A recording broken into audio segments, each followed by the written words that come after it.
Bueno, y para cerrar este primer bloque, tengo el honor de presentar al profesor y académico Martín Flores Quirós, magíster en Lingüística, mención Lengua Inglesa de la Universidad de Chile y en Filosofía de la Mente y Ciencia Cognitiva de la Universidad de Birmingham, Reino Unido. Nos presenta su ponencia Cerebros, Teorías Cognitivas y Modelos Computacionales para estudiar lo innato versus lo adquirido. Lo recibimos con un fuerte aplauso.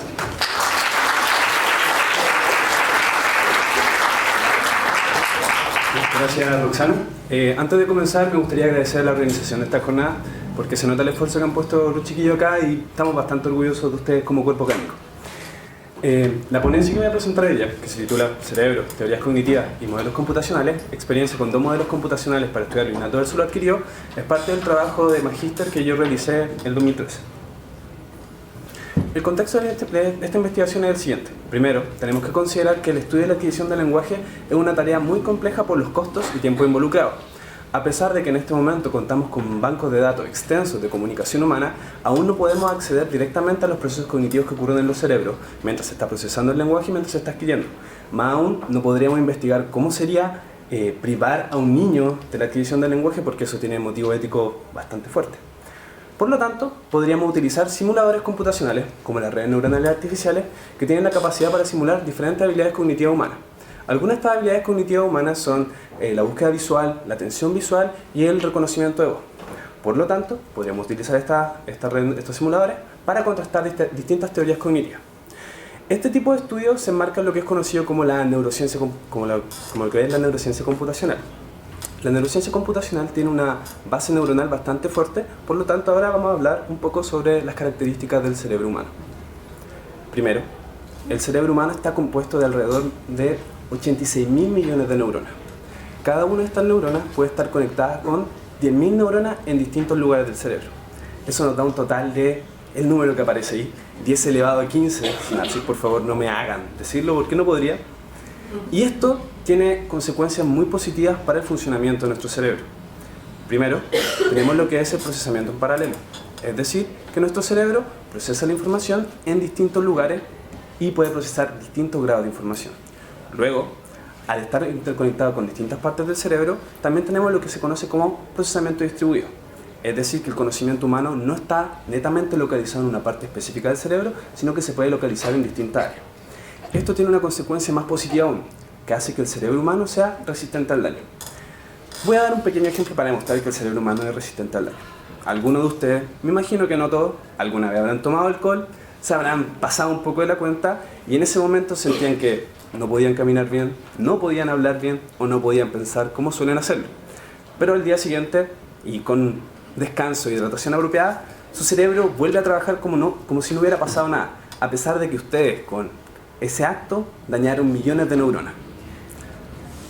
No lo estoy jugando, no se preocupen. Luego, las teorías que vamos a contrastar que fueron contrastadas en este estudio son el innatismo y el conexionismo. Sus supuestos y sus respuestas van a ser presentadas de manera muy pero muy breve. Primero, tenemos los supuestos innatistas que fueron hechos muy famosos por el trabajo de Chomsky, que partió desde la idea de que, a pesar de que el estímulo que nosotros recibimos para adquirir el lenguaje es extremadamente pobre, en el sentido de que no recibimos instrucción formal, que tampoco nos dan muestras de errores que podrían cometer los seres humanos, logramos adquirir el lenguaje, de una manera bastante sencilla. Para lograr esta tarea, Chomsky postula la idea de que tenemos un dispositivo de adquisición del lenguaje. Un dispositivo teórico en naturaleza todavía, porque no se ha podido identificar, que contiene las reglas básicas y universales para adquirir un lenguaje. Los conexionistas responden a esto de la siguiente manera, concentrándose en particular en el dispositivo de adquisición del lenguaje, ya que la pobreza de estímulo es algo que es real. Primero, nosotros no tenemos en el cerebro una parte que solamente se dedique a adquirir lenguaje. Lo que tenemos son habilidades cognitivas generales que aplicamos de distintas maneras y que en la sumatoria nos permiten encontrar patrones para adquirir lenguaje.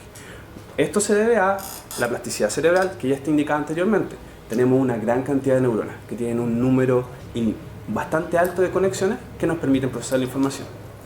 Algo en lo que sí están de acuerdo estas dos teorías cognitivas es en el periodo crítico de adquisición, que es la ventana de tiempo en la que nosotros podemos adquirir una lengua de manera natural.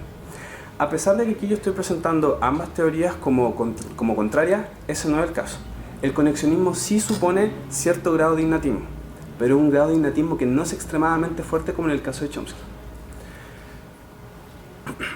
El modelo computacional que fue utilizado en esta investigación son las redes neuronales artificiales, por los siguientes motivos. Primero, simula las conexiones de las neuronas, obviamente a un nivel muy limitado, porque los procesadores que tenemos en los computadores en este momento, a pesar de ser bastante buenos, no podrían simular el número de neuronas que tenemos. Luego, ya que simula las conexiones de las neuronas, también siguen los principios del procesamiento en paralelo y distribuido. Finalmente, estas también son resistentes al daño. En muchos experimentos, luego de que una red neuronal ha sido entrenada para cierta tarea, se le daña. Es decir, cierto número de neuronas se sacan del conjunto para ver cuán eficiente sigue siendo.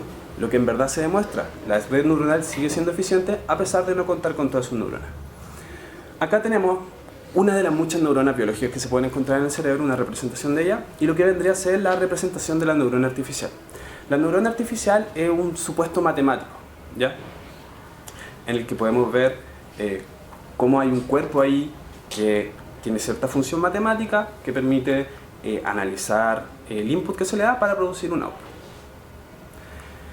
La neurociencia computacional necesita que los datos que uno obtenga de sus simulaciones sean comparados con datos humanos, o si no, no podrían ser válidos ni dignos de ser estudiados. Una de las primeras cosas que se analizó en este estudio fue el entrenamiento de las redes neuronales y que se compara con lo que es considerado el aprendizaje en forma de U. La tarea en la que yo me concentré en particular, que es muy limitada en naturaleza, es la clasificación de verbos regulares y irregulares del inglés. En el caso de los niños, como podemos ver, en una primera etapa, ya que la frecuencia del pasado en su lenguaje es baja, suele ser enunciado de manera correcta. Luego, a medida que el niño va adquiriendo nuevos verbos regulares e irregulares e intenta encontrar el patrón para que haya alguna regla, empieza a cometer más errores. Uno de los errores más comunes viene a ser la sobreregularización, es decir, que los verbos irregulares son tratados como verbos regulares. De la misma manera, un verbo regular podría ser irregularizado. Luego, con el tiempo, a medida que hay más frecuencia de ejemplo, el niño empieza a encontrar patrones y a la larga lograría estar otra vez casi al 100% de forma correcta. Aún así, la sobreregularización ocurre de vez en cuando.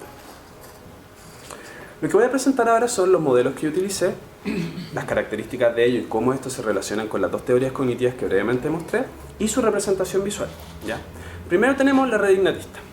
La red ignatista, como usé la teoría de los modelos de redes neuronales, tiene redes neuronales que se puede ver representado ahí como aparece la capa 1, Gen 1, y solamente tiene esa red de capas. Pero una vez que el input empieza a ser procesado, tiene una capa extra que le da ejemplos y le da reglas de cómo procesar este output, lo que vendría a ser una base innatista fuerte de conocimiento. Luego tenemos la red conexionista, que a diferencia de la red anterior, tiene más conexiones de neuronas, tiene un algoritmo que le permite buscar patrones, pero no es información explícita como en el caso anterior. La tarea a resolver ya la presenté de manera breve. Hay que clasificar los verbos regulares e irregulares del inglés, ¿ya? Una tarea que para nosotros es extremadamente fácil, pero le aseguro que para un computador no lo es. Para evaluar cómo esta tarea fue resuelta, se compararon con distintos verbos que vienen del corpus del profesor Brian McWhinney de la Universidad de Carnegie Mellon. Primero tenemos un gran número de verbos para el entrenamiento. Lo que ocurre en el entrenamiento es luego comparado con el aprendizaje en forma de U. Luego tenemos lo que se llama la prueba de verbos regulares e irregulares, en que ambas redes neuronales deben enfrentarse a verbos con los que no han tenido contacto, para ver si los pueden clasificar de manera correcta. Y finalmente tenemos la prueba de pseudopalabras. La prueba de pseudopalabras son palabras que son muy similares a verbos del inglés en este caso, pero que no existen en el idioma, ¿ya? Un ejemplo de esto vendría a ser el verbo plip o el verbo plead, que según los datos humanos, plip suele ser más representado como regular, plipped, y que plead suele ser más representado como irregular, pred, ¿ya? Pero obviamente no tiene ningún significado. Acá ya tenemos los primeros resultados. Tenemos la comparación del aprendizaje en forma de U, y lo primero que podemos notar es que obviamente la red conexionista en verde y la red innatista en azul no siguen esta forma pulcra de U. Esta forma pulcra de U es una estandarización, casi una idealización de cómo ocurre el proceso. El proceso obviamente no es tan pulcro. Lo que sí podemos notar es que la red conexionista tiene un proceso de tener enunciados correctos y luego enunciados correctos que es mucho más parejo que la red innatista. La red innatista, como ustedes pueden ver en la forma del gráfico, tiene una tendencia al error que es muy alta, lo que tiene lo que está relacionado con cómo se desarrolla con las pruebas siguientes, ¿ya? Al ser comparado con las pruebas de verbos regulares e irregulares, otra vez la red conexionista en verde y la red innatista en azul, podemos ver los resultados.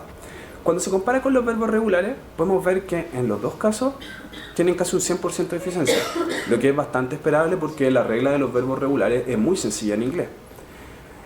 Al enfrentarse con la prueba de verbos irregulares, la red conexionista tiene un 95% de eficiencia, lo que no es malo, mientras que la red innatista tiene alrededor de 80%. Esto puede ser explicado porque al tener reglas establecidas de manera muy arraigada en su programación, suele tener una tendencia también a la sobreregularización, lo que también puede explicar por qué había una tendencia al error tan amplia en el gráfico anterior. Luego, tenemos la prueba de pseudopalabra. Si ustedes notan, uno podría considerar, viendo estos datos, que las dos redes fallaron de manera monumental al tener menos de un 70% de eficacia. Pero como ya dije anteriormente, todo esto debe ser comparado con datos humanos. La red conexionista, que en este caso tiene una mejor performance, está dentro de los límites de lo que hacen los seres humanos, ¿ya? Es decir, cuando los seres humanos se ven enfrentados a esta prueba de pseudopalabra, se equivocan también, incluso con los que tienen más forma de verbo regular, mientras que la red innatista no alcanza a estar en los límites humanos. Esto nos presenta algunas consideraciones que tenemos que tomar acá. Primero, que ambos modelos son exitosos en general. Es bastante difícil al momento de simular la cognición humana que uno tenga datos que sean casi iguales a los de los seres humanos. Las dos redes neuronales fueron muy exitosas con respecto a, a los verbos regulares en un principio, ¿ya? Pero sí hay que considerar algunas cosas importantes. El modelo innatista. A pesar de que el modelo innatista tiene esta ventaja de estar con estas reglas arraigadas que ya le dicen esto es lo que va a ocurrir a futuro, primero, su entrenamiento tuvo una tendencia fuerte hacia el error. Luego, esto se ve expresado en la sobreregularización de verbos irregulares y que finalmente tiene un desempeño inferior al humano en la prueba de pseudopalabra. Algunas consideraciones finales que deberíamos tener es, primero, que las redes neuronales artificiales pueden estudiar la adquisición del lenguaje, pero de manera muy limitada. Esta tarea de verdad es una de las muchísimas tareas que nosotros resolvemos en un lapso de tiempo bastante breve y sin mucho esfuerzo y además de manera inconsciente, ¿ya? Aún así, la mayoría de los investigadores en esta área considera que uno siempre tiene que partir de concentrándose en cosas pequeñas. Si uno trata de mostrarle todo el lenguaje humano a una red neuronal que pueda tener un algoritmo increíble, lo más probable es que la red neuronal va a fallar automáticamente porque la información es demasiada. Luego, tenemos también que los resultados, para ser válidos, siempre deben ser comparados con datos humanos, como fue el caso que hicimos acá. Tenemos el aprendizaje en forma de U, luego tenemos los resultados de las pruebas de verbos regulares e irregulares y las de pseudopalabras. Tomando en cuenta estas dos cosas, podemos decir que en esta tarea, otra vez, muy específica y muy limitada, la red neuronal conexionista es superior a la red innatista, lo que sugiere que la teoría cognitiva del conexionismo podría estar en este momento entregando una explicación mejor de cómo sucede la adquisición del lenguaje. Pero vuelvo a hacer hincapié en este disclaimer, esta es una tarea súper acotada. No es el trabajo que hemos hecho todos para adquirir, en este caso, español o griego, como Yorgos acá presente. Finalmente, el modelamiento computacional es muy útil para probar y generar teoría de manera simplificada. Hago hincapié en simplificada no solo por la tarea, sino que aún nosotros no tenemos conocimiento de cómo funciona todo nuestro cerebro, entonces no podríamos llegar y simular cada una de estas características. Pero aún así, esta herramienta nos entrega eficacia a través del tiempo. El programar una red, el entregarle los datos, no toma los años que le toma a un niño a poder realizar por completo la tarea de poner en la forma correcta el verbo regular o irregular, ¿ya? Esto toma, dependiendo de la cantidad de datos y de la programación, de horas, en algunos casos días, si es que la cosa es fuerte, pero sigue siendo un lapso de tiempo súper acotado, ¿ya? Aún así, a pesar de que no tengamos todos los datos, podemos seguir trabajando en esto, podemos generar teorías, podemos seguir probando teorías. Y yo creo que deberíamos empezar a aplicar esto de manera más seria a lo que viene a ser el procesamiento y la adquisición del lenguaje. Muchas gracias.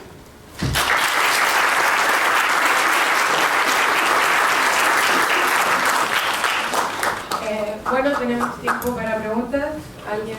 Muchas gracias por su presentación. Sí, disculpe. Tengo dos. Una Dele. es, ¿cómo te equivocáis con una pseudopalabra? O sea, ¿cómo está construida la prueba de pseudopalabras? Porque, como asumo, hay palabras que no existen y básicamente hay una regla del principio que te va a decir que unas son irregulares y las otras son regulares. Pero son pseudopalabras, en el fondo están indicando una percepción psicológica más que un error. Ya, eso es una súper buena pregunta porque la prueba de pseudopalabras viene de dos investigadores que defienden el innatismo de manera muy fuerte.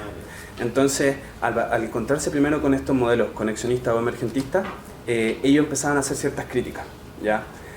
El asunto es que igual los seres humanos pueden tomar un verbo del que no tienen conocimiento y pueden darle una forma de pasado. Entonces estos datos se aplican y ya, ningún ser humano es probable que logre encontrar siempre el 100% de la forma regular y el 100% de la forma irregular.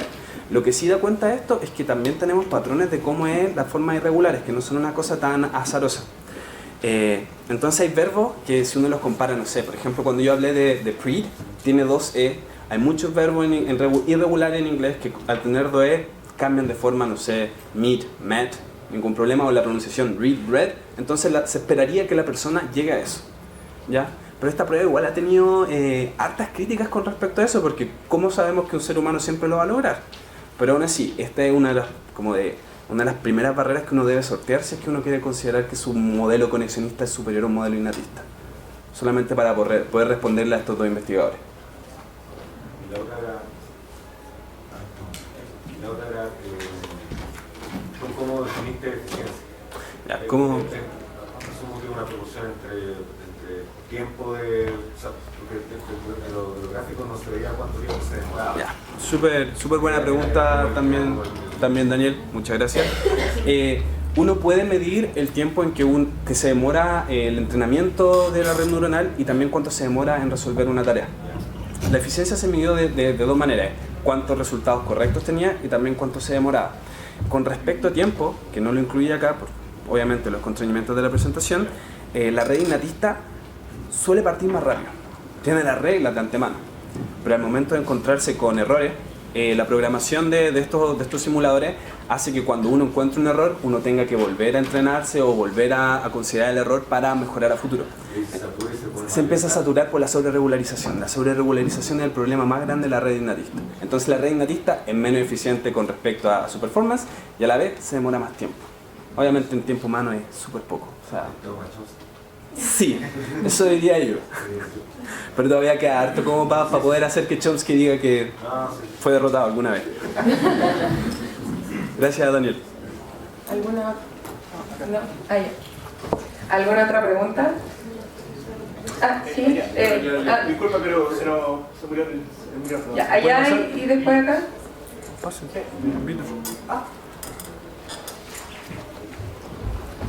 Si quieren pueden pasar ya que el micrófono está... Sí, ya que el micrófono está adelante. O sea... No, yo puedo hablar fuerte. Ya. Excelente. Dele. No, simplemente preguntar si es que se puede... ¿Es posible utilizar redes neuronales para comparar el desarrollo de adquisición de lenguaje en otros animales, por ejemplo en chimpancés?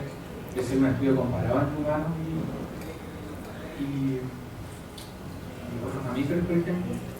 En este momento, las redes neuronales artificiales han sido más ocupadas como para cosas prácticas, minería de datos, encontrar patrones, reconocimiento de voz, cosas así.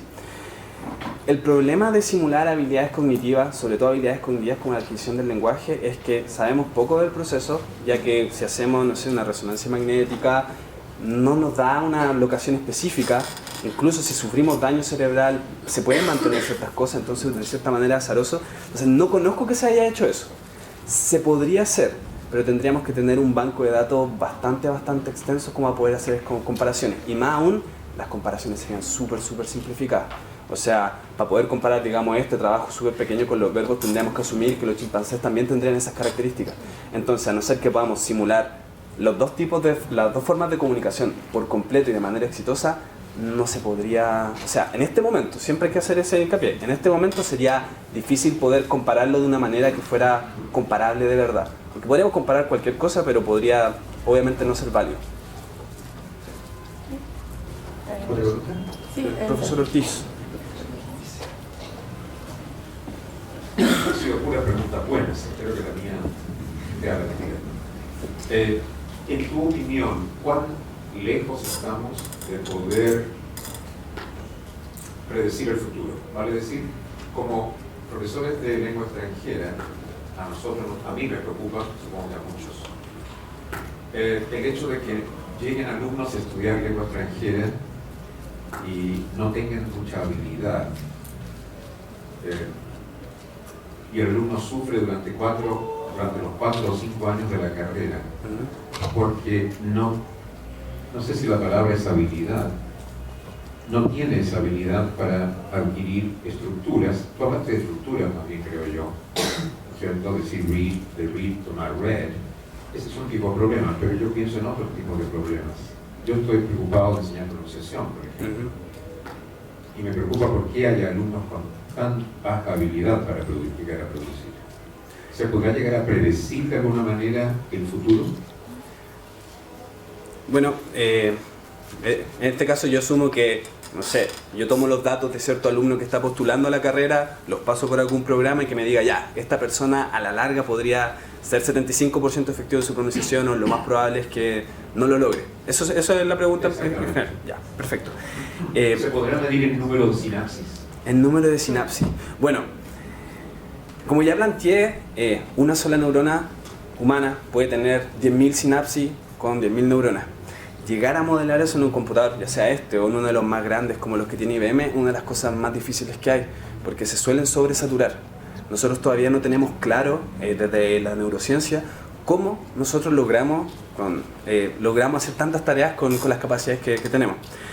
Yo creo que desde la perspectiva de un modelo matemático, si uno pudiera de manera bastante precisa marcar las cosas básicas para decir esta persona puede hacerlo a futuro o no puede hacerlo, si lográramos hacer eso, se podría hacer sin ningún problema. Es decir, si nosotros pudiéramos encontrar un marcador en, no sé, en la pronunciación de plosivas, por ejemplo, y que yo le pido a esta persona que me pronuncie y que luego el computador en base a esos datos me diga sí, esta persona puede lograrlo o no puede lograrlo, en ese caso sí. Pero tendríamos que también, además de tener marcadores neuronales específicos para distintas áreas, tendríamos que tener marcadores de pronunciación que nos puedan decir a futuro si esta persona puede lograrlo. Entonces no sé si esta persona tiene, digamos, primero no puede discriminar apropiadamente las vocales, y si ese fuera uno de los marcadores más básicos para decir esta persona puede ser exitosa o no en futuro, ahí podríamos hacer un modelo computacional. Más que nada la matemática. Suena bastante sencillo eso de más que nada la matemática. Sé que para mucha gente la matemática no es lo más entretenido que hay, pero es útil, créeme. Si pudiéramos pillar justo esos marcadores, sería sencilla la tarea. Pero desde mi perspectiva estamos lejos. Yo creo que estamos muy lejos de poder simular toda la adquisición del lenguaje. No lo veo que ocurra de aquí a muchos años más, a pesar de los avances que estamos logrando. Espero que eso haya podido responder su pregunta. Si encuentran los marcadores, avíseme. Y ahí, obviamente, trabajar en algo. Yo aprendo más matemática, usted nos da el conocimiento experto, podríamos hacer algo bonito. Última pregunta. Creo que César quería preguntar, no sé. Ah, ya, perfecto, gracias. César. René, ¿usted quería preguntar? ¿No? Ya. Bueno, entonces le damos muchas gracias por su presentación.